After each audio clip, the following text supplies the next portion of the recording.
আমার বন্ধু বলেছিল সবসময় অ্যাটিটিউড নিয়ে চলবি, মেয়েদের লাইন লেগে যাবে। 3-4টা মেয়ে তো এটা বলেই কথা বলা বাদ দিয়ে দিল, তোর কিসের এত অহংকার, তোর না আছে টাকা না ভালো চেহারা। তো বন্ধু বুঝাইলো, ভাই তুই টেনশন নিস না, মেয়েরা চেহারা দেখে নয় মন দেখে ভালোবাসে। একটা মেয়ের সাথে কথাবার্তা বলতে শুরু হলো, তার আমাকে মনের দিক থেকেই পছন্দ হইলো। সে তার ইউনিভার্সিটির ফিসের জন্য আমার কাছে 5,000 টাকা চাইলো। আমি টাকা সেন্ড দেওয়ার সাথে সাথেই সে আমাকে ব্লক করে দিল।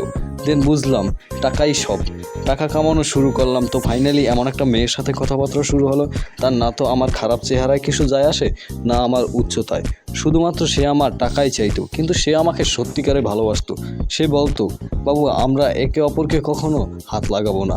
তো আমি জিজ্ঞেস করলাম, আমরা যদি কখনো একে অপরকে হাতেই না লাগাই তো আমাদের সন্তান হবে কিভাবে? তখন সে বলল, আমার একটা বেস্ট ফ্রেন্ড আছে না রফি, ও আমাকে সাহায্য করবে। তো আমি বুঝতে পারলাম এটা তো গেছে কেটে।